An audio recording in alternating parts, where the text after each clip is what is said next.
Hey everyone, Stranus103 here today with yet another replay cast. Finally, little head warning, tomorrow I've got an amazing and pretty long video, just like yesterday's tier 10 ranked picks. But tomorrow I have a game off my stream. It is a stream highlight. Gonna show that tomorrow. It's a midway game where I played against a member of the Wargaming Pay to Lose community, who, well, really showcases quite a lot of things about aircraft carriers, and I comment on them, and actually I reviewed the replay after I played it, but hey, anyways, here we are. This is Just Smart playing the Independence on Fault Line, a low tier map, and it is a very tier 6 matchmaking. Look at that, everything is a tier 6 except for the 3 hosts on each team. Literally everything else is a tier 6.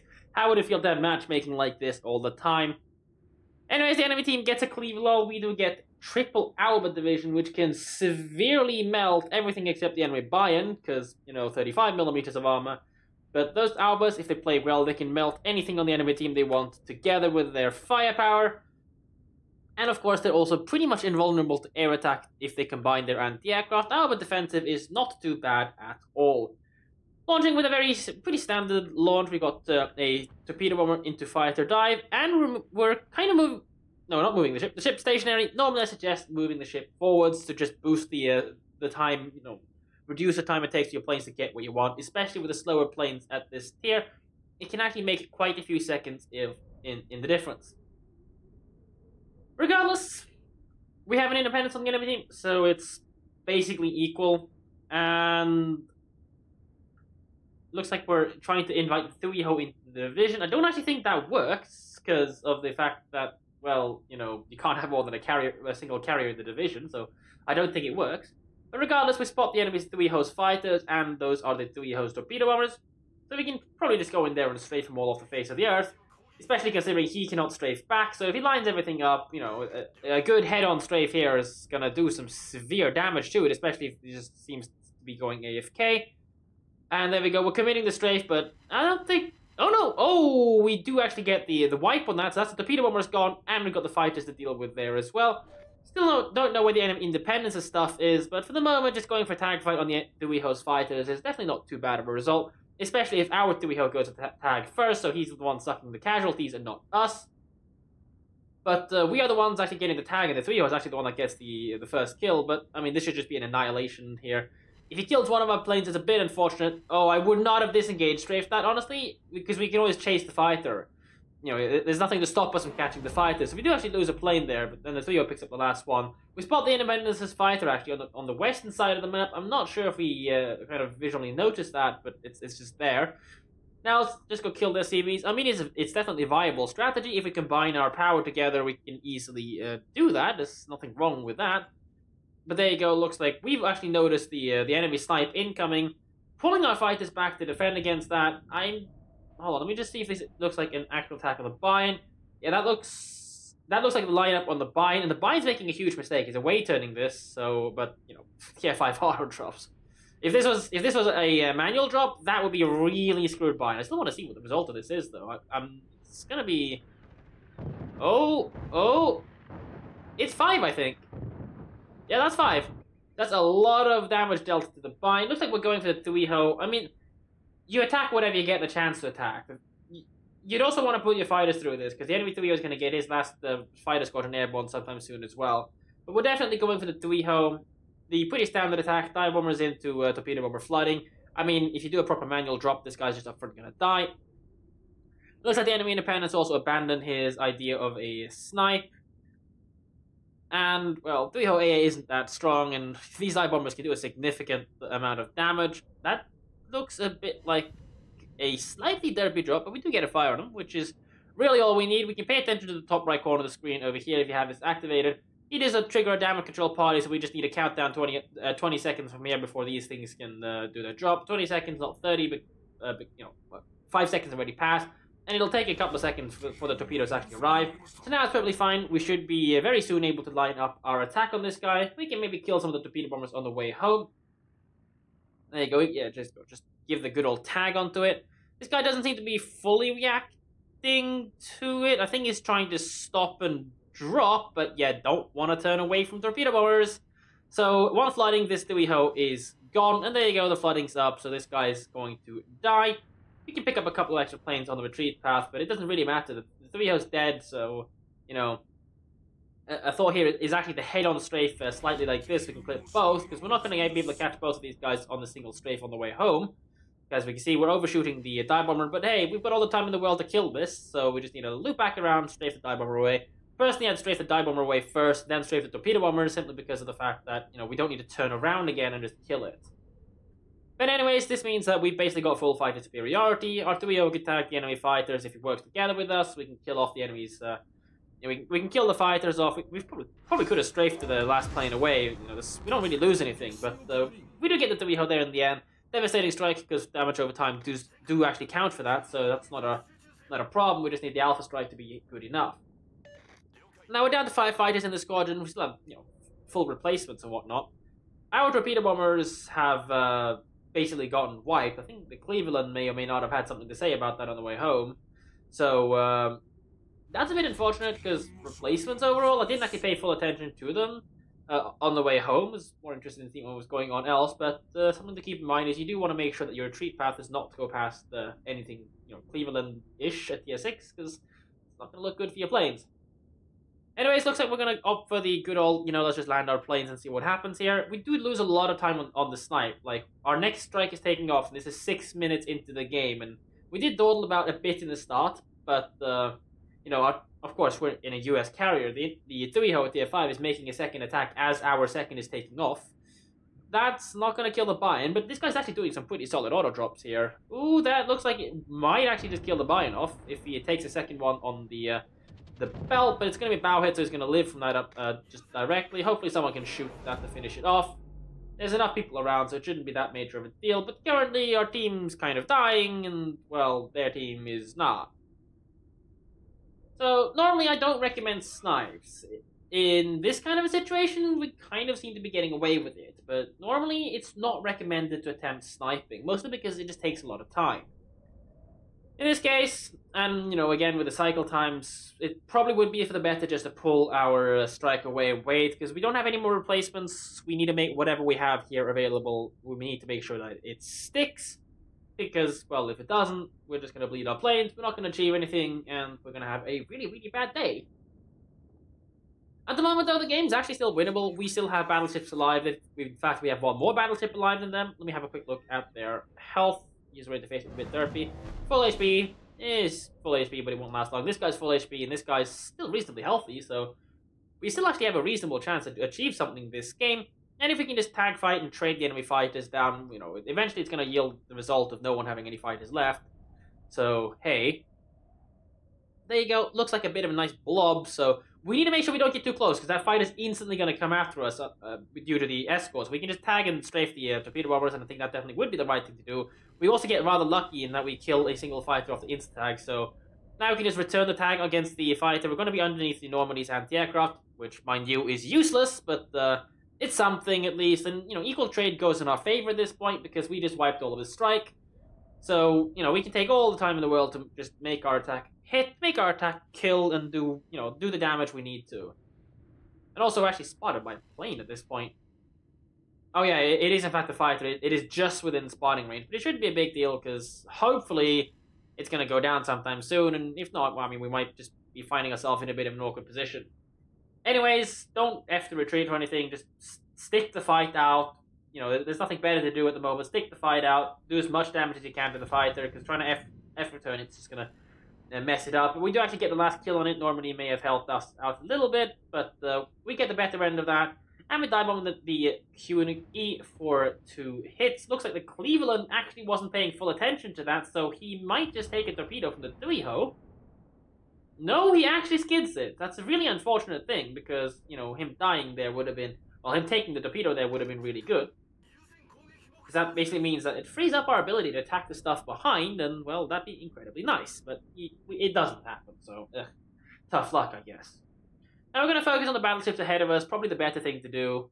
The QE is still burning, but that fire's going to expire very soon, so it's time to send our torpedo bombers in there to get the damage off. because we don't really want to just bleed time. He's actually in range to engage us, but we need to get in there. We need to make a perfect drop on it. He's bled enough to the fires that we can actually upfront kill him if needed. The guy spamming H here on Normandy. It's just time to get in there now. The fire's going to burn. This guy doesn't have any damage control whatsoever.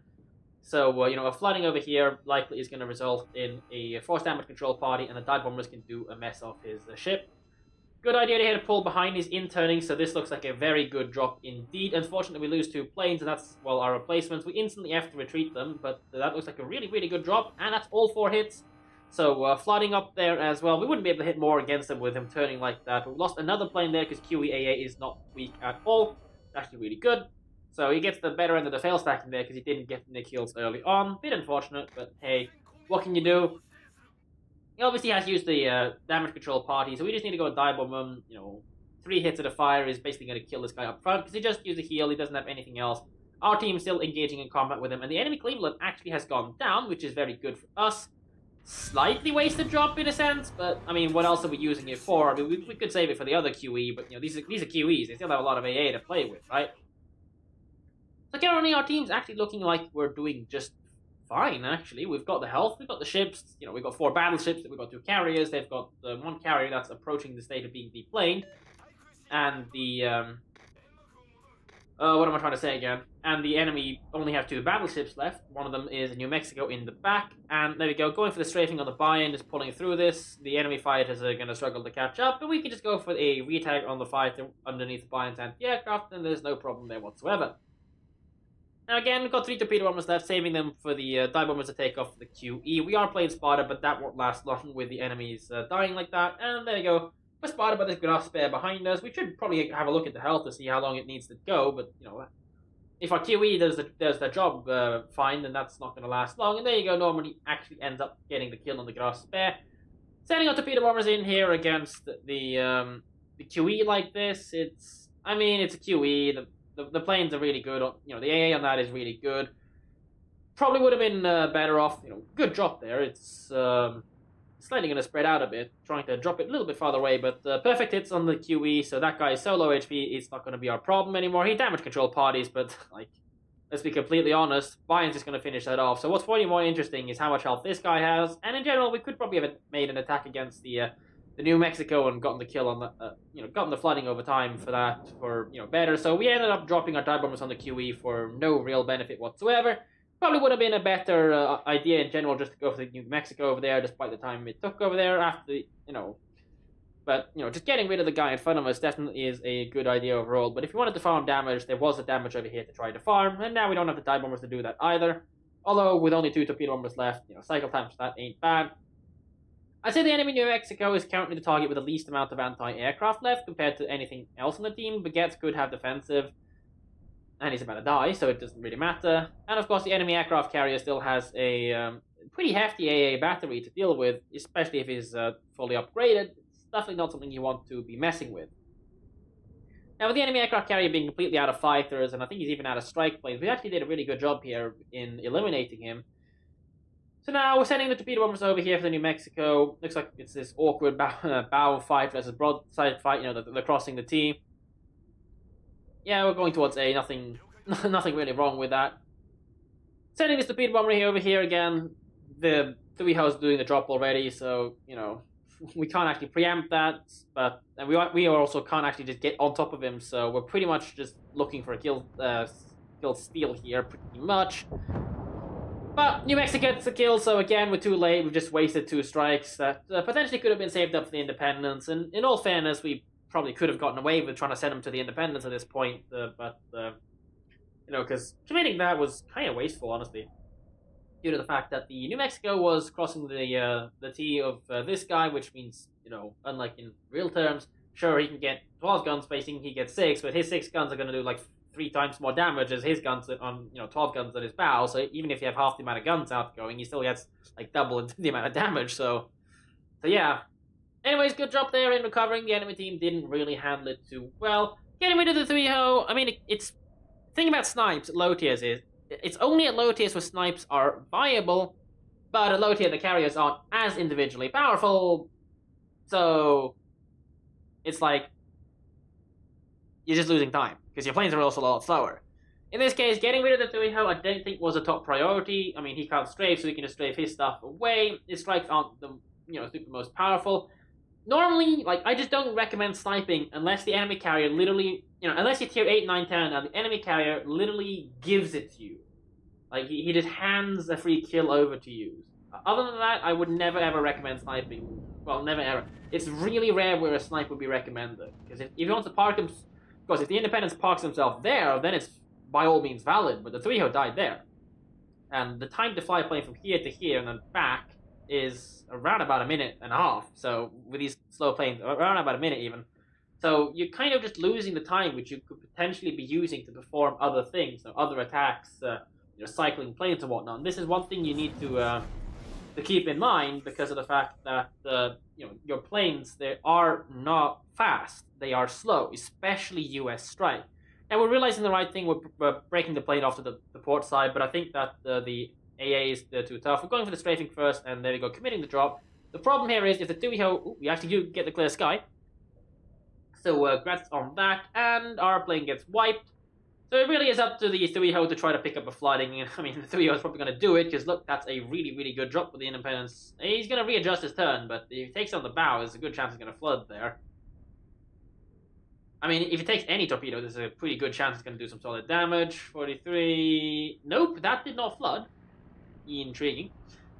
No actual real penalty for us getting too close to him either, though, because, you can see 36,700, he's got the same amount of health as us, so, it actually doesn't matter, because, he doesn't have secondaries, so we don't lose anything getting closer, we're just, chaining our, reducing our cycle times. Anyways, I'm pretty sure the Independence or the Bayern's going to get the kill. The Bayern fire does get the kill, so we do pick up 110k damage, clear sky. A very good game overall. At this kind of tier, if people don't know how to do strafings, and you do, you have a huge advantage over them. So, in terms of the air fighting over there, nothing really too special in that sense. We didn't make any major mistakes. The small mistake was not finishing off the 3-ho fight earlier, so we lost a replacement in aircraft in that to strafe away the enemy's dive bombers. We can always strafe them away, after we get the kill on that and just pick it up and strafe them away. That's kind of just one of these decisions you need to make. Because a disengaged strafe, unless you're in a Saipan, always costs you 1 fighter. It's a guaranteed loss. You can have 7 fighters, you can have 1 fighter. They can be 2 tiers lower than you. It can be stock fighter, 2 even 3 tiers lower than you. You are losing your plane. It does not matter. It's just a hard-coded thing. But yeah, the damage here was definitely very good, although I'm not sure where we lost that torpedo bomber replacement. I'm pretty sure we just flew him over the Cleveland without noticing, and we lost them on the way home, which is a bit unfortunate. I'm sure we'll see that in the team scores shortly. 46 planes shot down. We did get some of the 3-ho stuff. If we'd finished off this dive bomber at the end with a strafe on the retreat path, that probably would have been a clear sky a lot earlier. Securing what I guess, one of the things you really were out there to get. 9 torpedo hits, we did lose a lot of them to the QE, and again, losing them to the Cleveland meant our replacements and ability to attack into the late game was hampered, but the enemy team didn't really make that much of an issue. The Cleveland went down, the cruisers, they tried to make a push, but, pushing battleships and cruisers, what's this, you playing World of Warships? Joking aside, though, we had more health, we had more firepower, despite being, down on ships, despite being down on caps, we had the time we needed to get back into the game, and that's really what matters. You might think, oh, we've got the capture points, we're safe.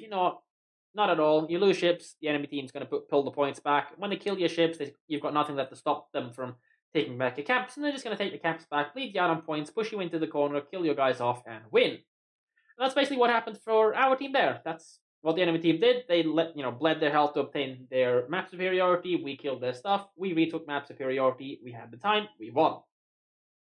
Let's have a look at the team scores. Let's have a quick look at the enemy air stats. It could have been the Cleveland, because I don't think he lost that many planes to the well, I don't think he killed that many planes of the 3-ho. I'm not actually sure at this point, but I mean, I can't actually, these are screenshots. It's not an interactive post-battle result screens. I can't go, check and see what we lost planes to. Normally, second on our team, the guy that was fighting on the western side. Bayern, I think this was the guy in the middle of the map. He definitely seemed to get some pretty solid results out of this. Artuio actually pulled a pretty good result as well. His auto drops were not bad, so this guy getting himself further up the tiers probably isn't going to be looking like too bad of a carrier player overall. Hopefully he'll continue developing. I mean, this is a game from, let's see, a couple of months ago, so, it's more than enough time for people to develop, and by this point I'm assuming Just Mob probably would have been on Ranger or Lexington, heck, even Midway at this point if he's actually gone out to grind the stuff properly. But, well, this isn't so much a purely educational or commenting on the gameplay video. In my opinion, this is more just commentating. Well, it's just commentating on the gameplay. There's not much really to take away from this. We did good dive bomber into flooding damage over times. Got a bit impatient, swapped it around, but it wouldn't have been an issue. We'd lost 2 strikes. That is something to pay attention to. Basically, losing planes for no actual gain. We want to avoid that as much as possible. We don't want to lose planes for no actual gain. We want to have our planes stay alive. We want to have our planes to live, and we don't want to waste drops as much as possible. So unless it's really necessary, the drop on the last QE, he was a 900 HP. Personally, I don't think it's worth to drop a full dive bomber squadron on that when our buy-in is very healthy in front of that, can easily kill that off even with just the secondaries. And we could have spent them on perhaps the New Mexico, just cheesed a little bit more damage, wouldn't have mattered in the end. We had decent enough micro, we could have, it's something just to consistently and improve, and if you're at tier 6 right now, it's just going to keep on improving eventually as you get to the best you possibly could be. Having looked at the detailed report screen, 54k QE, full HP kill of the 3-ho, and that's actually where we got half of our planes from. So not a bad result just to get rid of him. I mean, it reduces some of the fighters, but his fighters aren't a big threat. We can just head on strafe them and strafe them all away and whatnot. A little bit more effort, but we did lose a bit of time on killing this guy, and we did lose some replacements. I think we lost them to retreat past Cleveland. So that is just unfortunate way things are to keep in mind. Enemy Independence. Well, we did wipe most of his stuff, so it didn't really matter. Most of our damage actually came from alpha damage as normal, but we definitely got a pretty solid damage over time complement to go with. The 12k flooding was this QE, and the fires there were fires were from this QE along with good alpha damage. Flooding was from the 3-ho. I'm messing stuff up. Very good attack on the 3-ho. We got the kill on the QE, so it didn't really matter. Didn't get to kill this guy up front, but he was going to die anyways, and this was just a little bit of a hoping for luck dive bomber drop against the Indy. But even if he had gotten the flooding on him, because he was focusing our squadron, if the 3-ho hits and floods, he steals the flooding from us. So, hey, the end result probably wouldn't have changed too much with this guy. Even if he did hit a torpedo, it would just mean 70,000 additional damage. That's about it. Anyways, I think we have the credits. Not that big of a deal here. 200k profit is not a bad deal at all, especially considering that we're running the premium damage control party. The resupply costs aren't bad at this tier. This was definitely a very good game overall for tier 6. Getting 110k damage with slow planes and squishy planes, not that many hanging replacements, is definitely not a bad result at all. So I hope you guys enjoyed this replay cast. Tune back in tomorrow. I've got some very educational aircraft carrier content for you guys tomorrow. It's one of my own games where I cover in great detail my thought processes, the mind game I'm trying to play with my competent opponent, and whatnot. I think you guys will really enjoy this if you guys want to learn how to become a much greater player. I demonstrate incredibly advanced aircraft carrier tactics and strategies, and along with covering the quite a few mistakes I make through the game, equally the mistakes of my opponent aircraft carrier in a constructive, critical way. So tune back in tomorrow. It's over an hour long, but if you just want to watch the game, the first half of tomorrow will do. Hope to see you guys there. Take care, have a great day, and I'll see you tomorrow.